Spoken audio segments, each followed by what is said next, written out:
This is RegCast, your edge on RegTech, risk, and regulatory transformation. Hosted by RegTech pioneer PJ Giammarino, RegCast delivers regulatory clarity, AI precision, and market trust with expert insights from the front lines. From MiFID 3 to AI, we connect regulation to execution, charting the path to credible compliance before gaps become capital or reputational risks. Subscribe on Apple, Spotify, YouTube, or at RegRiskLegalSolutions.com and stay ahead of the regulatory curve.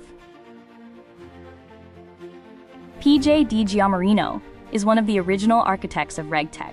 With a career spanning Barclays, McKinsey, and his pioneering work at JWG Group, PJ has spent the last 20 years helping regulators and financial institutions decode complexity and transform compliance into competitive advantage. Now, as CEO of RegRisk Legal Solutions, he's at the forefront of AI-enabled regulatory intelligence.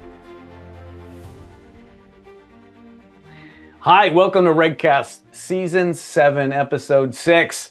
If you can believe it, we finally made it past the RegTech FS 2026 conference. We've had a lot of preparation and run up to it, and one key message has really resonated we want to talk about on this podcast. You know, MiFIR is up for renewal, and it's happening both in the UK this year and in Europe in 18 months later. We've really been digging into the nature of what does that mean throughout a lot of this season, and at our conference, it became really clear that reporting for MiFIR, but also all reporting, is no longer just this obligation to send something in. It's really a live supervisory test. And it really looks at how firms make the decisions and then govern their businesses. And ultimately it comes back to evidence. And if you can't replay that decision path, you can't defend the outcome. So the question now, and what we want to explore on this RegCast, is not simply whether the market wants to simplify some formats or figure out how to align things. It's where control is actually breaking down today and what role standards and utilities play in terms of helping to make sure that they're able to justify these architectures and stand up to the scrutiny for the data in a lot more velocity of the conversation with regulators that have their own AI data fabrics. So, who better to talk about this than Kim and Sam? Kim, can you please start with your introduction? Sure, and thanks so much for having me today, PJ. And so Kim Prado, I'm the former CIO of US Capital Markets and Commercial Banking at Bank of Montreal. And before that, I spent 15 years at RBC and many other firms. But in the end, it's data that matters, and I'm looking forward to this conversation. Thanks, Kim, and thanks, PJ. Really appreciate you having me on. Nice to see you both. So my name is Sam North. I am one of the product leads at DTCC. My team and I are responsible for product management for the European Trade Repository, so it covers EMEA, SFTR, Swiss reporting, the new MiFID arm, which we're building out, which is really exciting, and also the Trade Information Warehouse, which is our asset servicing platform for the credit market. And it's great to be here. Fantastic. And thank you both for making the time to help really kick through a very strategic question that has real practical implications. I guess just to set the frame, you know, as I mentioned, we have MiFIR in play, but we've also had lots of other trade reporting regimes go live in the past 18 to 24 months. There's a lot of lessons we can probably pull out of that, but ultimately what we have to worry about is to look at these decisions being made. You need to know a lot more about the inputs to those reports, not just the output. And so my first question is really around where is MiFIR reporting breaking today? You know, is it at the inception when you pick up what the requirement is, or is it ultimately when you validate it, or is it overall the governance layer? Kim, given your experience, get us started. Talk about what this is all about. Yeah, so, you know, really where it's breaking today is governance, right? That's the biggest point of failure. The supervisors have shifted their focus from output-only checks to decision-making processes, controls, and data lineage. In fact, I saw a recent FCA Market Watch publication that really emphasized this. It was transaction, reporting validations that they can't detect the errors or omissions, right? So, what firms are doing is they're sending everything in, but, it's still a bit fragmented, outdated data sources. And so that causes some of the governance to be a real issue. So you really need to, pay attention to that. And I think that's probably 95% of what they're going to be looking at, in my opinion. We did hear a lot about pan-regime conversations. It's no longer just about one regime anymore. It's how does this report relate to another report? Sam, what's your perspective?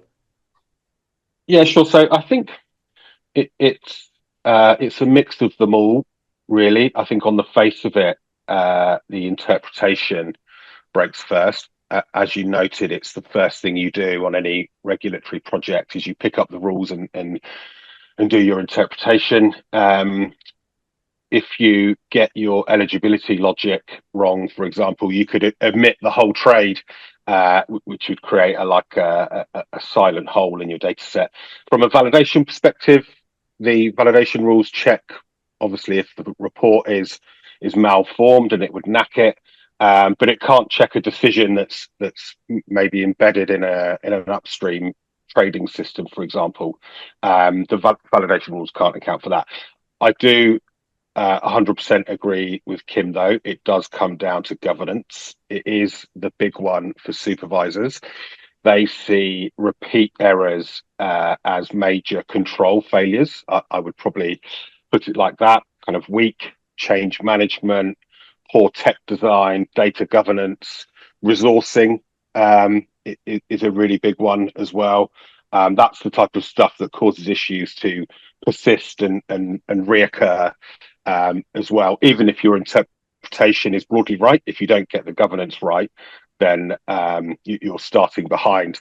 If you look at any of the regulatory enforcement reports that have been published around this space, the main points are always around inadequate processes or procedures, organizational structures, risk management failures. This is all down to governance. It's the main areas that the regulators will take a dim view of if it's not right. Given 2026 is a bit of a down year, it does make sense to focus on governance and process. Using the global rewrites as an example at DTCC, I think we started our planning around the governance and process and resourcing, I think 2 years before the rules were published. We started thinking about the real governance stuff. I think just going back to interpretation very quickly, you do have a cottage industry around trade reporting, both from a pre and post reporting perspective. That does indicate that there is a fundamental issue in interpreting the new rules. If you look at the consultation responses, for example, pretty much every response is around after more clarity, digitized rules, removing the ambiguity.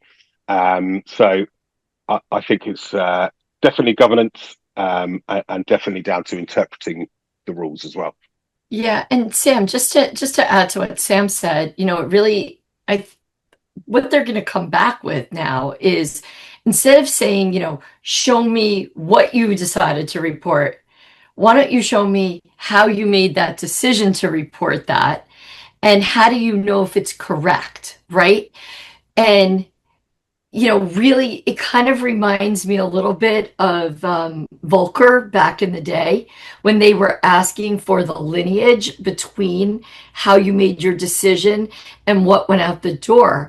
And Sam, to your point, and PJ, you touched on this on your introduction, the data set needs to be the same for all reports. And so your controls framework is going to have to go pan regime across. And that's, from a technology perspective, not easy to do. Why is it so hard, Kim? I guess help us with that. I guess, two ends. The upstream problem, right? Because we have lots of stovepipes that the businesses use, and they use them slightly differently for the similar things. But then that all winds up in a some sort of master warehouse to do the reporting from. So what's breaking in that side? But then also, what's the role of things like the Finos and the common domain model and digital regulatory reporting in helping to interpret and take some of those risks away? Yeah, I mean, it's not that it's that hard, it's just work, right? It's real work to bring all these segregated processes together into one veneer. So really what we need is a simple veneer that sits across it all to have a consistent controls framework. And the common domain model will help you with all of that. Just all the innovation in AI and being able to build screens easier, that will help you. And I think we can get there. But it's just that, like if you think about CDS versus interest rate swaps versus cash versus futures, like everybody's data lives in different systems and they execute differently. So if your data strategy is not holistic, you're going to have more complexity in your state, creating that single pane of glass across all the regimes. That's what I'm trying to say. So part of the what's breaking today is that they don't have the glass to be able to see how Correct. it fits together. Yeah. And I guess, Sam, from your perspective, that's part of what your firm's job is trying to help everybody glue their various pieces together. Correct. From your point of view, are we getting closer to that, giving better transparency across these detailed scenarios in the various asset classes that need to get mapped back to data points? Yeah, I think so. I think like we do a lot of work around the advocacy around the rules. We do a lot of partnership with ISDA, but it remains a challenge, doesn't it? All of that stuff. I think the thing that's interesting and the thing that's going to be over the next 5 years, if you look at the regulatory regimes, the thing that people really need to look out for is the divergence. If you're doing your prep and your planning, our advocacy angle always used to be around harmonisation and harmonising the rules, but the big one now is actually divergence and simplification within the jurisdictions as well. Yeah, I mean, Kim, that is a big shift, right? Because we back in 2009, post-crisis, everyone was all let's map the carbon data points, and it all maps back to Pittsburgh Summit action plans and that kind of thing. But that's gone, right? Gone. It's gone. Yeah. And now the regulators are just so much smarter than they've ever been. I mean, they know more about their banks and so on than the banks know about themselves, right? So when you look at what people are getting fined for over the years, it's completely obvious that they've upgraded their infrastructure as well and hired CDOs, et cetera. So it's really important that you understand where your data is coming from, how it's mapped, what the eligibility rules are, who your owner of the eligibility rules is. Like, you need to have that rule set so locked down and so understood, or nothing else will go properly. And that's where the complexity comes in. Feeding the data in and spitting the data out is easy. It's that rules engine, that interpretation, that's where the gray area is. So do you see that gray area then as a place we need to go for standards? I think so. Sam, what do you think? Yeah, I was just going to extend on your point. So every year we do like a European tour around all the different major jurisdictions in Europe. And what we're hearing, particularly this year, but even it started last year, is that the authorities are asking much more pointed questions. They are reconciling data. They clearly are using AI or a big data tool. There's so many out there that they're definitely looking at the data in a different way. Even with us as a repository, that the questions when EMEA went live that we used to get 10 years ago were like, how do you open a report that's bigger than the spreadsheet limits? Now they can easily open those reports and they can query that data and they can look across regime and ask really, really pointed questions around that. So gone are the days where the firms would actually send a truck, a proper truck full of paper to report on what a CDS squared was or whatever the asset class was. They now can ingest all that quickly and be able to make sense of it. Yeah. So I guess from a market risk point of view, then, and the regulators are pulling this all together. They're able to ask much more pointed questions, but doesn't it also behoove the firms themselves to be using this data in different ways? Absolutely. I mean, I look at it as the force multiplier, right? So as a bank, you're going to collect all your trades, all your orders into a central real-time cache, right? Transaction cache, like CDM, or you could build it or buy it. Then from there, you should be using that same data set for trade surveillance and trade and transaction reporting. And by the way, risk management and client and everything else that you need it for. But without that proper architecture, you run the risk of having discrepancies. And that came out, not that, what was it, like 2 years ago, the JP Morgan fine that happened, PJ, around trade and transaction reporting and trade surveillance. And so it's just an example of where you need to have it all harmonized. And by doing that, then you solve for the market risk issue, right? Which is the transparency. You need to have transparency. You need to have supervisory risk, right? So you've got your supervisory risk. Like, you don't want the regulators to lose confidence in your controls. And so if, you've got to have both, but then you also have operational risk in the people. So it's people, process, and tech that have to be attacking this. And then that ties in with integrity risk, right? And a host of other things. But it really does come down to having that harmonized data strategy for all that you need to do. Yeah, that's really, I totally agree, Kim. I also, so you hear a lot having a single source of the truth. I think it's even more critical now if people want to start engaging with AI tools and building their own quality assurance tooling. But the data needs to be clean and well presented for that to add any value. So it's even more important now. Yeah, one of the things that resonated at the conference was data is capital. And that actually the prudential frameworks are now adjusting to increase your level of Pillar 2 capital if they don't trust the quality of the data. But it's also the compute, and the compute being trust, especially with all the operation resilience issues right now, and you need to think about sovereignty. But ultimately that's a fundamental piece of this equation if you're trying to pull the AI into the equation. And so what are you seeing, Kim, and as you explore the market and look at what the cool stuff of AI can be used for this, what's the opportunity for that? Oh, it's through the roof, right? I mean, it's endless. I think the opportunity is endless.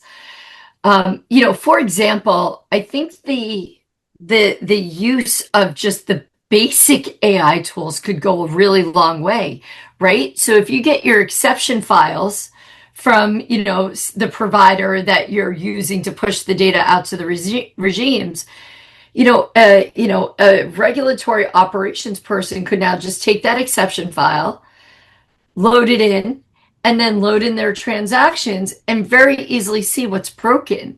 Like, I guess the point is the expectation with AI should be that the reconciliation should all be real time now versus end of day.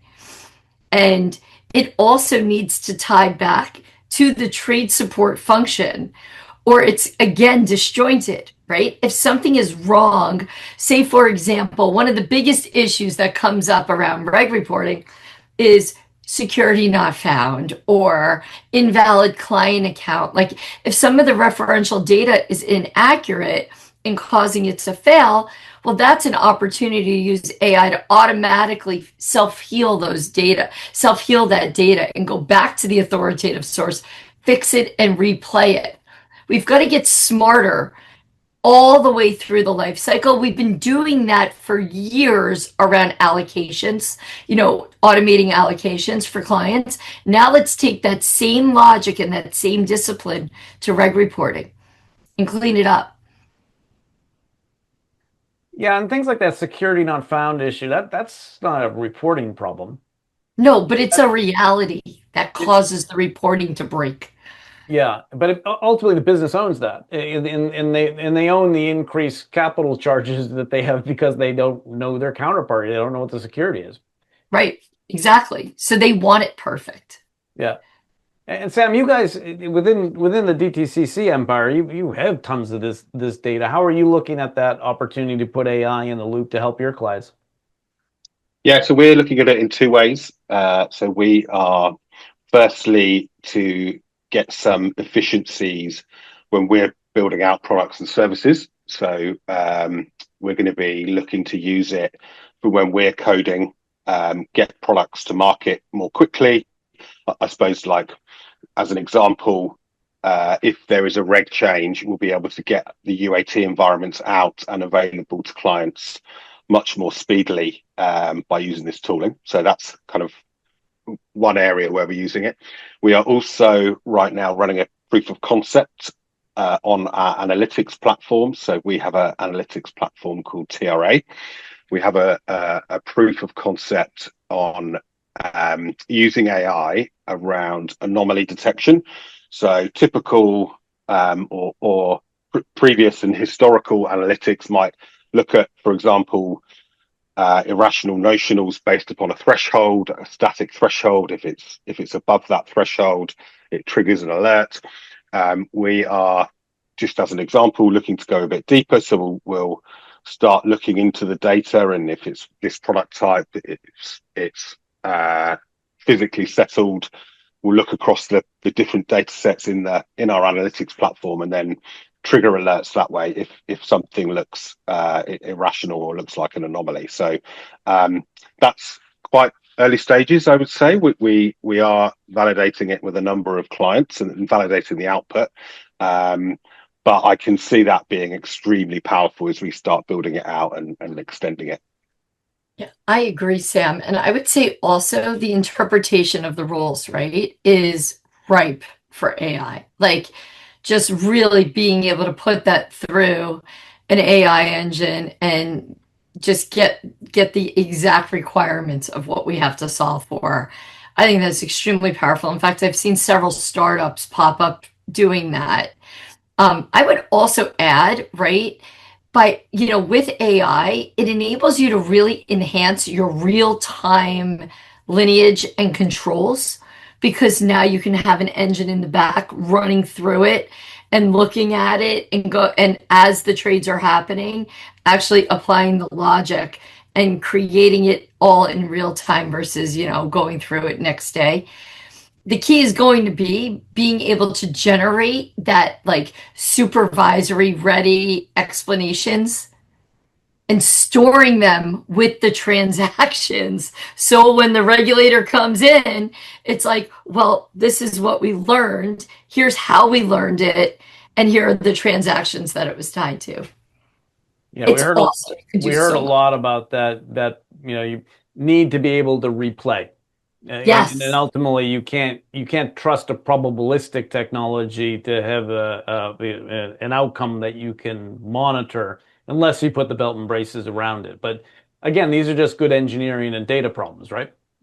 Yeah. Yeah. Now, Sam, just to come back to what you've learned there, are you using large language models like the rest of us, that don't work at a bank, or are you actually creating your own models to do this? No, we're using kind of off the shelf models. Okay. So there was a question about whether SLMs, would be the new way a year or so ago, but it seems like that people are definitely moving with the pack now. What about it's interesting. Go ahead. It's interesting. So when we have these conversations with clients, so they're always interested in our proof of concept and want to engage, but also they're building their own stuff. Like every firm has has an AI strategy, and it's about how we can feed into that as well. If there's data that we can feed in from a DTCC perspective that can help them, kind of more like open source model, then that's another angle as well that we're looking at. So you are looking at ways to think about how to extrapolate from all the information that you have to create models to help the clients. Yes. Yeah, fantastic.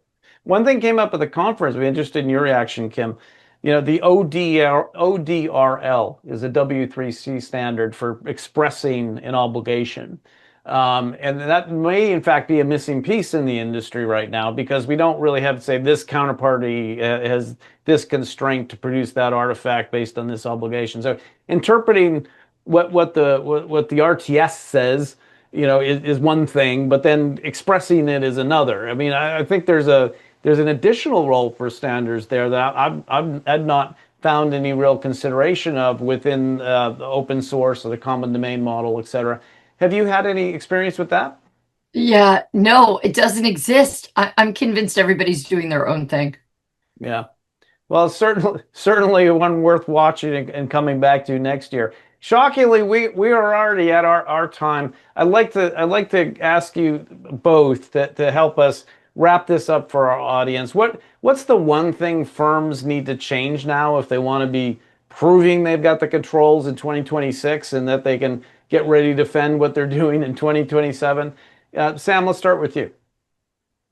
So I would say I don't want to liken trade reporting to farming, but I'd say 2026 is a fallow year. Now is the time to get your planning done, work on your processes, work on your resources. I think you said one, but there's a couple of things I would say.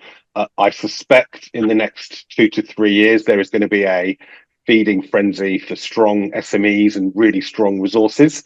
So start thinking about that now. And again, I mentioned it earlier, the big thing that jumps out for me is start preparing for divergence, assessing how your reporting engine works. If the regimes really start to diverge, like how do you accommodate that with your reporting engines? Look at your tech stack, see if that can support the divergence across not just the EU and UK, but globally as well.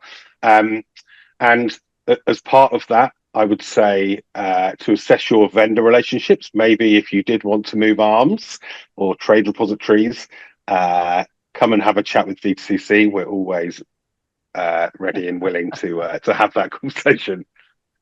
Thank you, Sam. Kim? I would say, just quickly, there's 3 things. One, you want to automate the heavy lift of your data quality and reconciliation process, right? Really dive into that. Get rid of reconciliations. Go to real-time, surfacing of errors to create explainable, consistent reporting logic, right? Really have your understanding of how the reporting is working, get your head around it and document it and make sure you turn it as interpretation, as code. And so if you're using AI to create that eligibility, be able to show your work, right? Remember, as a kid, show your math, show your work. And then the third thing is really building out that controls framework, pan regimes. And start now while it's a little slower in this space, because if you can show all your controls together, it's going to make it easier when they come in and do an exam, especially with cross-sell. That has not come up yet, right? We look at regimes per asset classes, but we haven't had the cross-sell nearly to the extent that we've had with MiFID. Yeah, that's a fantastic point, Kim, and I think it also leads on to another key point that came up at the conference, which is that this isn't just about trade and transaction reporting. That this is everything, right? This is prudential and statistical and even the ESRB type reporting. The whole thing is on the table for discussion. So if you don't take that long-term planning view and you don't think about it now in the optic of let's re-engineer this so make it fit for purpose, you're really going to get called out of the carpet, especially when it has real prudential consequences. So, the supervisor are already starting to test. They're already comparing firms. It's really whether your architecture can stand up to that scrutiny today, and that you can demonstrate the kind of planning Sam talked about, multi-years in advance of when you're actually going to get the requirements. Because that rebuild has already started now. You need to build it now once to be able to prove it everywhere, and be prepared to defend every decision, or you're going to have to answer questions the hard way. So thank you very much, Kim. Thank you very much, Sam. I really appreciate this chance to wrap up and talk about some of these key issues. And thank you to our listeners for hanging in there. We will be back with another RegCast soon. Thanks, PJ. Thank you. Thanks a lot. You've been listening to RegCast, delivering regulatory clarity, AI precision, and market trust. Please subscribe and share. It helps more people join this vital conversation. Find all episodes on Apple, Spotify, or at regrissolutions.com.